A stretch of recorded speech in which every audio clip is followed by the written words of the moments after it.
Moving coil ampere metre की range का विस्तार किस तरह से किया जाए।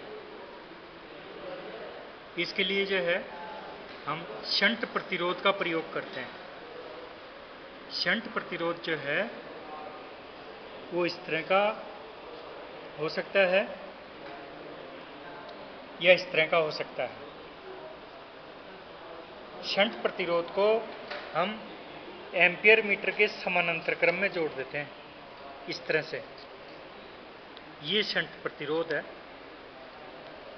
अलग अलग अगर एम्पियर का हमें मीटर बनाना हो तो हम 1, 2 या 3 शंट जो है इसके समानांतर में लगा लेते हैं सेलेक्टर स्विच के द्वारा। शंट किस तरह की होती है वो हम देखते हैं कि ये जो है हमारा शंट रेजिस्टेंस है। इस पे यहाँ लिखा हुआ है शंट और यहाँ लिखा हुआ 500 एम्पियर और 75 मिलीवोल्ट यहाँ लिखा हुआ है। जब ये जो दो बड़े बड़े होल हैं यहाँ पर 500 एम्पियर के लिए, जब इसमें से धारा जाती है 500 एम्पियर की तो इस पे 75 मिलीवोल्ट ड्रॉप होता है और ये 75 मिलीवोल्ट एक पतले तार के द्वारा एम्पियर मीटर के प्लस और माइनस को दे दिया जाता है। इसके लिए जो हम एम्पियर मीटर प्रयोग करते हैं वो 75 मिलीवोल्ट FSD का होता है, फुल स्केल डिफ्लेक्शन 75 मिलीवोल्ट। तो उसकी डायल पर भी हम जो हम शंट प्रयोग करते हैं जितने एम्पियर की उतने एम्पियर के लिए हम इस पे मार्किंग कर देते हैं।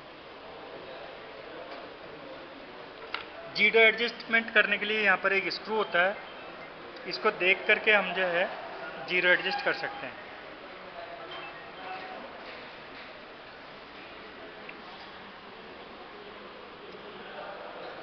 यहाँ इस एम्पियर मीटर पर लिखा हुआ है use external shunt full scale deflection 75 millivolt, FSD 75 millivolt और यूज एक्सटर्नल शंट 7.5 एम्पियर का ये एम्पियर मीटर है। इसमें से 7.5 एम्पियर नहीं जा सकती क्योंकि मूविंग कॉइल पतले तारों की बनी होती है। तो उसके लिए जो है एक्सटर्नल शंट प्रयोग करेंगे। वो इसी तरह का एक्सटर्नल शंट होगा परंतु उस पर यहाँ 7.5 एम्पियर की धारा जब चली जाएगी तब 75 मिलीवोल्ट ड्रॉप होगा। तो ये एक्सटर्नल शंट कहलाता है, जबकि ये इंटरनल शंट है जो एम्पियर मीटर के अंदर ही लगा रहता है। DC के जो एमीटर या वोल्ट मीटर होते हैं उनके डायल समान स्केल में बटे हुए रहते हैं। परमानेंट मैग्नेट होता है और उसमें कॉइल मूव करती है। मूविंग कॉइल मीटर बोलते हैं इसको। डायल समान भागों में बटे हुए रहते हैं, जबकि AC के डायल असमान भागों में बटे हुए रहते हैं। 0 से 5 के बीच में बहुत कम अंतर है और 5 से 10 के बीच में अंतर बढ़ गया। तो हम DC के मीटर जो है वो शंट रेजिस्टेंस लगा के प्रयोग करते हैं।